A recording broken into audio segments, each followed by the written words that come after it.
Another issue of the war, are you getting the real story when you watch it on TV or read about it in the papers, or are we all victims of media manipulation, especially with Photoshop? Oh, yeah. Fox News' Anita Vogel is in Los Angeles, and she's got the story. Anita?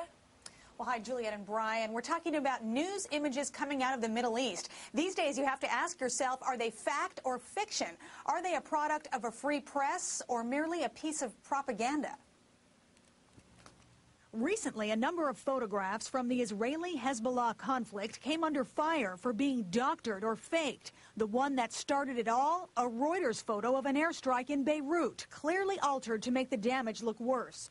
The U.S. blogger who spotted the fake believes it's part of a larger propaganda program by Hezbollah. Propaganda is sort of a game of inches, where you chip away at the public opinion little by little. And this photograph on its own is not that important, but what it shows about a pattern, a trend of manipulation, I think is more important. Both Reuters and the Associated Press have used another questionable photograph of a Lebanese woman wailing over the destruction of her apartment by an Israeli airstrike, along with another photo of the same woman 2 weeks later in front of another bombed-out location. Some say these pictures are likely staged. And a series of photos from the New York Times website shows a man helping people in the aftermath of a bombing in Tyre, Lebanon, then portrays the same man as a victim of that Israeli airstrike. The Times later corrected the report, saying the man had been hurt while moving rubble. But experts say these kinds of errors are more than minor mistakes. What journalists have to offer is their credibility, and if they are not perfectly credible and absolutely trustworthy, they lose their reader or the viewer's confidence in them. And there are other ways foreign governments influence media. For example, the Israeli government exercises a military censor over the media during wartime, specifically things like prohibiting them from reporting on real-time rocket strikes and disclosing the locations in northern Israel where Israeli government officials might be visiting, all due to safety concerns. Brian and Juliet, back to you. That is unbelievable. They would go to that length. All right. Meanwhile, 14 minutes before the top of the hour, who can believe? So how do we know what we can believe when it comes to the images and spin during the war? Joining us now, someone who knows all about spin. Arab American news columnist. Well, hold on a minute. That's not a very good segue. No, it is. It knows how the perspective is spin, and yes. how to analyze. Neil Abunab, he's the author of The War on Terror and Democracy. And also joining Neil, Cliff Kincaid. He's the editor of Accuracy in Media. Thanks, gentlemen, for joining us today.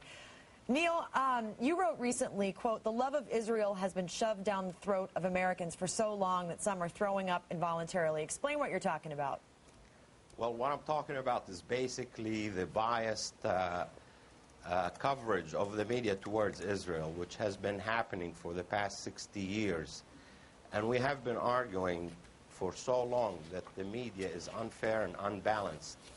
And this has been really the cause of continuing the conflict in the Middle East and our government's inability to have a balanced U.S. foreign policy.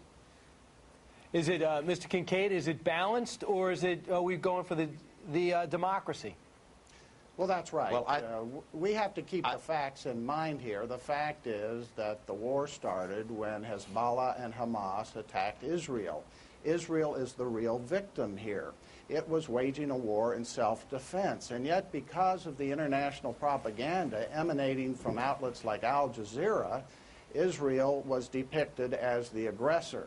If Mr. Neil Abunab had any integrity or any guts, he would take on Al Jazeera, which refers to suicide bombers on the air as martyrs, and which poisons the minds of Arabs around the world. He would take them on and call on them. They reach 50 million or more Muslims and Arabs throughout the world. He should call on them to be fair and balanced. Neil, I want to read something else that you wrote. You wrote, the U.S. will never have a balanced foreign policy in the Middle East that serves American interests until we have a balanced coverage of this conflict on the TV screens. I mean, it almost sounds like you're saying that it's not the fault of the 9/11 terrorists for creating problems here in the United States and then problems worldwide, or the British cell that wanted to blow up planes. It's the American media and our coverage of the way terrorists behave. Let me make this very clear that the Al-Qaeda and the terrorists are a separate story from Hamas and Hezbollah in the war here.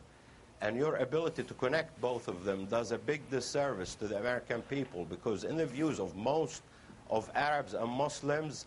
Al-Qaeda are basically a very insignificant group of sabotage that's serving the interest of Israel. Well, the United States, Al-Qaeda whether you like it or whether you like it or not. Say that again. Yeah. I'm sorry, because I must have misheard you. This is an insignificant group of sabotage. Yes. I don't think the United States looks at Al-Qaeda as insignificant. Yes, most Arabs and Muslims in the world see them now as distraction and pests. And, those pests blew a hole in the USS Cole and killed 3,000 on 9/11. We look at them as more than pests. We look at them as an enemy. We have a question from the audience. Yes. Wouldn't you agree that being fair and balanced doesn't necessarily mean treating both sides as equals? For example, Hezbollah is a terrorist organization. You shouldn't treat that the same as Israel, which is defending itself. Or Lebanon. Well, that's an excellent point. And you know, it bears repeating that Hezbollah not only is a terrorist organization, but it had its own TV and radio studios, channels. And now Israel, of course, bombed them during the war, but then Hezbollah relied on Al Jazeera to spread its propaganda throughout the Arab and Muslim world. But the point is a good one. Our media should have constantly repeated the basic fact that it was not Israel that started this war. It was the terrorist groups. And for Mr. Neil Abu Nab to try to say, well, Al-Qaeda isn't really considered a significant terrorist presence by most people in the Arab world, I wonder what planet he's living on. We've even yes, sir, I'm living on the planet that you are living on. Well, sir, I don't know what you've been Neil have the last word. The problem that you have is that 60 years of Arab pain and misery in Palestinian refugees is never reported. And the only thing that you want to report is any pain that ever comes to Israelis. I think that's really going overboard. I watch our network and I definitely see both sides. So I think that when you say the only thing that we want to report, the American media, I just think you're being definitive and you're wrong. No, I'm not. You are reporting the idea that, no, you're reporting Hamas and Hezbollah as if they are small groups, splinter groups outside of the mainstream of society. And you dehumanize them by the word of labeling them as terrorists so that you can demonize them and then allow Israel to destroy them. Mr. Abu Nab, in any country, that's the music, which means we're going to break. And thank you very much, Mr. Kincaid.